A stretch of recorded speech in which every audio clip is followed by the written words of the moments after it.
anigoo hayr tuulihii beeye garaacaad maduufaanadii dhacay daadkii qaaday magaaladii halkan ay u soo barakacday halkii ay taallay ee biyaha lahayd waxay u jirtaa 8 kilomitir baan ka soo barakacnay bartan aan joogno biyo male karuure iyo kalowley iyo osali iyo garaaca iyo u dhaxaysa halkii aan ka soo barakacnay baa noogu dhow 8 kilomitir yaan sar uga soo baxnay daadkii iyo maduufaantii si aan uga badbaadnaan halkan ugu soo baxnay waxa imaka noogu daran biyo la'aan haraad baa noogu daran sidaas aan ka codsanaynaa dawladda iyo hay'adaha caalamiga oo tuulada garaacaad ee laga warramayo ee warkayga haysiin ee meel kasta ka malqaysiin ku noolayd haddana la joogana bacaadka iyo haraadka aan taaganahay annaga iyo ubadkii iyo waayeel iyo intii itaal xumayd iyo idaylba haddaan waxbarasho lahayn iyo haddaan dhakhtar lahayn iyo haddaan wax walba lahayn baaba'san yihiin gaadiidahoon hayno oo noo adeegayaana ayna jirin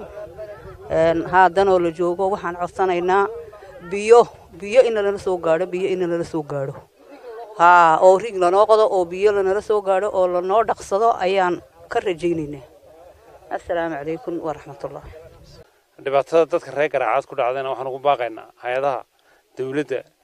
iyo ummadda muxsiniintaaba inay la soo gaadhaan baahiyaha asaasiga ee biyo ugu horeeyaan duqeyda tuulada duqeydana waxay meeshani waxay ahayd beeye garaaca tuuladii loo oran jiray waa dadkii ku noolaa madbaqadaas ama deegaankaas dabadeed dadkaas way dad soo barakacay goobtay ahaayeen ka yimid ayaan nahay sababta keentay in ay ka soo guuraan halkiina waa duufaantii dhacday bishii shanaad 19keedii ka dhacday xeebaha degmada Luhaya taasoo wax badan galaafatay caalamkana kulli in badan laga ogyahay sida laajigay tuuladani waxay ka mid ahayd tuulooyinka ay galaafatay duufaantaasi taasoo dib ka geysatay dadweynihii deed barakicisay goobta ay ku taale ay noqotay goob daad mareen caalami ah waan codsanaynaa in biyo tan noogu daran maanta waa biyo kulli noloshu waa 1,000 baa la yiri kowdi waa biyaha kuna waa adeegyada kale oo dhan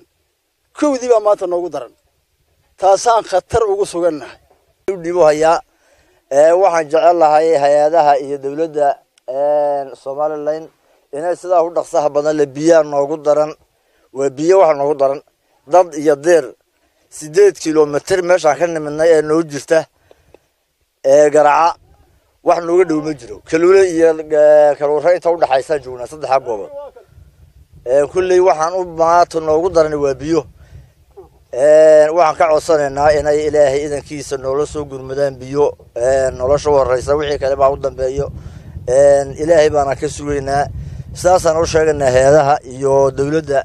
Soomaaliland iyo hay'adaha danaya gurmadka degdega alxamdulillahi rabbil caalamiin salaatu wasalaamu ala rasuulillahi sallallahu alayhi wasallam horta waxaan aad iyo aad u salaamayaa maayirka iyo tiimkiisa oo aad iyo aad ugu mahadsan caleeda kulli inkastay waajib tahay xaqii iyo xuquuqdii lagu lahaa u yimiday waxa kale oo salaamaya odayaasha iyo haweenka iyo dhammaan dhalinyarada iyo dadka meesha degan sida horeba loo sheegay anigu in hadal oran maayo sida horeba loo sheegay nin kasto meeshan joogi waajib baa naga saaran wax qabadka waxaan oran lahaa ani shakhsi ahaan anigu ka suldaan ahaan wixii aan heli karay waan keenay waxaan keenay baaburtaydii wixii aan qaban karay ee dadka heli karana waan keenay waxaan codsanaynaa in lagu gargaaro maayirka iyo tiimkiisa baahida maanta ay u yimaadeen iyo dadka qayliyaaya in wax qabadka loo sameeyo biyahaas hadii biyo la helo nolosha inta kale waa la helaa ilaahayna waa kiili wax biyuhu waa wax lagu noolaaday u horeeyay dad ku nool yihiin dadkaana dhibaato haysta waa biyo waxaan ku codsanaynaa dawladda dadka danaynaya dalkan u dhashay hay'adaha caalamiga iyo dhammaan hay'adaha maxalliga ah inay maartay arinta ka gurmadaan hawsha baan ku codsanayaa waxa kale oo meeshan ka faa'iideysanayaa waxa ay soo gaaray shalay toole lacag dhan 3,450 ay soo gaarsiiyeen Longshiiban hawaalaha ku nool iyo Sweden oo u dhan Samaroon iyo Soomaali sida ay sheegeen iyo kan aad iyo aad baan ugu ducaynayaa khayr Allah siiyo gargaarka iyo gurmadka ay ka soo qayb galeen 3,450 oo iga soo gaadhay Longshiiban oo ah Sweden insha Allah ta'ala iyo kan Allah barakeeyo aad iyo aad baan u maartay ugu ducaynayaa dadkan dhibaatadu aad bay ugu habsatay marka waxa loo baahayaa gurmad gacmaha la isqabsado oo magaaliya meel loo eegin aad loogu gurmado ummadda ayaa loo baahaya maanta lughaya waa bilaabiyo booyadu way ka jabtay lughaya kolkol laga soo qaadi jiray halkan looga soo qaadi jiray marka nimay waxa ugu daran waxa weeyaan oo dawladda aad iyo aad ugu adkeynaya madaxweyne ku-xigeenka iyo golaha xukuumaddiisa in ay u soo gurmudaan dadka annagu waxaan qaban kareyna qabanay waajib ayna saaran inaan qabanno iyo kana waxa laga rabaa wixii inta ka dambeeyay inay qabtaan runtii dhibaatada duufaantii dhacday waxay waxyeello baan gaarsiisay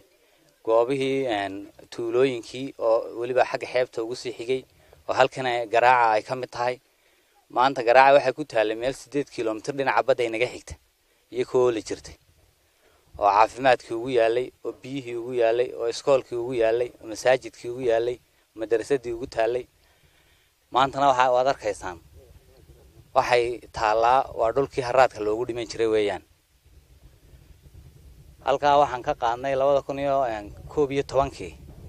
nin isagoo haraad ku dhintay oo waraabi waliba labada lugood hoos ka cunay inta sarawn qarqarka sarawn yaalo tushaayir bu ku aasay